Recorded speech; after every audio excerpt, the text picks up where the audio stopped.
Friends, वेदना stories में आपका स्वागत है। मेरी आज की कहानी है गुस्से में छिपा प्यार।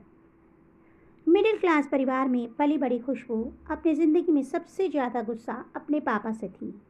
पापा के लिए उसके मन में नफरत के अलावा कुछ न था। 22 साल की हो चुकी खुशबू ने आज तक एक भी वैलेंटाइन दिन नहीं बनाया था, जबकि उसकी क्लासमेट्स हर साल अलग अलग लड़कों के साथ वैलेंटाइंस दिन मनाती थी। खैर, आज खुशबू आग्नेय से शादी के वक्त सबसे ज़्यादा खुश थी कि आखिर इस बेहद सख्त, कड़क और अनुशासित पापा से छुटकारा तो मिला। हमेशा ये ना करो, वो ना करो, ऐसे कपड़े ना पहनो, लेट नाइट पार्टियाँ नहीं, लड़कों से दोस्ती नहीं। आज तक एक स्मार्टफोन तक खरीद कर नहीं दिया। सारे सपनों और अरमानों को अपने दिमाग की छोटी सोच के कारण कुचल कर रख दिया। जब मैं आग्नेय के साथ सारी दबी इच्छाएं पूरी करूंगी। आग्नेय और खुशबू पिछले 3 सालों से एक ही कॉलेज में साथ साथ पढ़ते थे और एक दूसरे को अच्छी तरह जानते थे। एक दूसरे की पसंद नापसंद का अच्छे से ख्याल रखते थे। खुशबू ने बहुत डरते डरते पापा से आग्नेय के साथ शादी की इच्छा जताई थी और पापा ने आग्नेय और उसके परिवार वालों से मिलकर शादी के लिए हामी भर दी। खुशबू ने विदाई के समय पहली बार पापा को उससे लिपट कर बच्चों की तरह फूट फूट कर रोते देखा, पर खुशबू को पापा की भावना से कोई मतलब न था। वह बस पत्थर की बुत बन खड़ी थी। जाते जाते उसके पापा ने उसे ढेर सारे उपहार के साथ एक बंद लिफाफा भी खुशबू को दिया। ससुराल पहुंचते ही सबसे पहले खुशबू ने लिफाफा खोला। उस लिफाफे में पापा की चिट्ठी थी। उसने पापा की चिट्ठी को पढ़ना शुरू किया।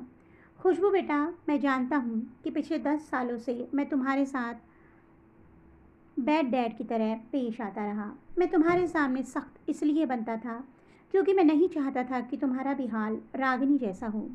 रागिनी मेरे साथ कॉलेज में पढ़ने वाली एक बहुत अच्छे घर की, पढ़ने में तेज शरीफ लड़की थी, परंतु फैशन और नकली ग्लैमर के चक्कर में उसने अपनी ही ज़िंदगी बर्बाद कर ली थी।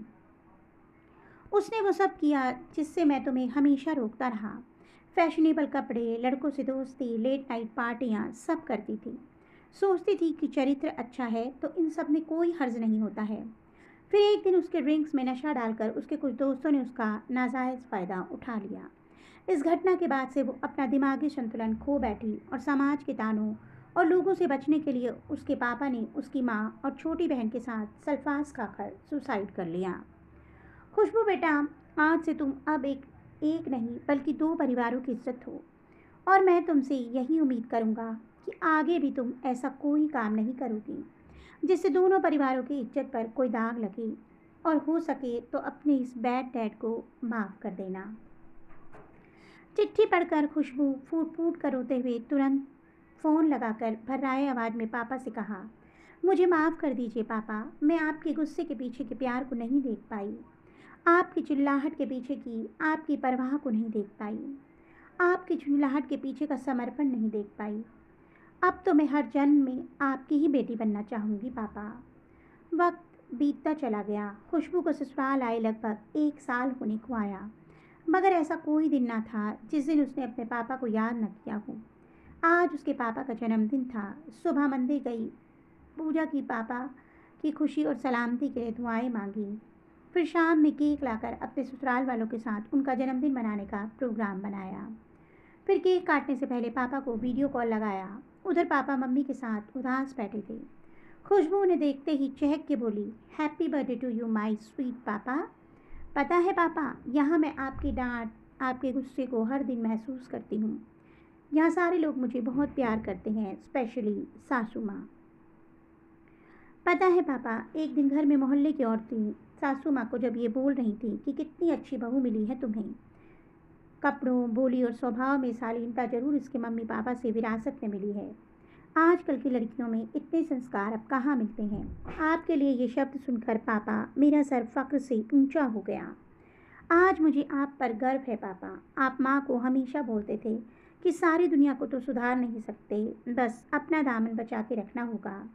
जानती हूँ पापा, और महसूस भी किया है मैंने कि आजकल लड़कियों के लिए बॉयफ्रेंड बनाना, ड्रिंक्स करना, लिव इन रिलेशन रहना और ट्रांसपेरेंट ड्रेस पहनना फैशन सा है, पर आपने एक सुरक्षा कवच बनकर मुझे इन बुराइयों से बचाए रखा। आपको पता है पापा, जब मैं यहाँ बीएड का एग्ज़ाम पास कर टीचर बनूंगी ना, तो बच्चों को यही सिखाऊंगी कि डैड के तेज गुस्से के पीछे का प्यार महसूस कर सको तो कर लो। ऐसा ना हो कि बाद में सिर्फ पछताने के सिवा कुछ ना रहे। दूसरी तरफ पापा के होंठ कांप रहे थे। वो बोल रहे थे, आंखों से लगातार आंसू लिए मुंह से अपनी खुशबू बेटी के लिए, खुश रहो, भगवान करे तुम्हें मेरी उम्र और खुशियाँ लग जाए बेटा। तो दोस्तों, आपको मेरी कहानी कैसी लगी कमेंट बॉक्स में अवश्य बताइएगा। यदि कहानी अच्छी लगी हो तो कहानी को लाइक कीजिए और चैनल को सब्सक्राइब करना मत भूलिए। जल्दी ही ऐसी अन्य रोचक कथाओं के साथ आपको मिलूंगी। तब तक के लिए बाय बाय।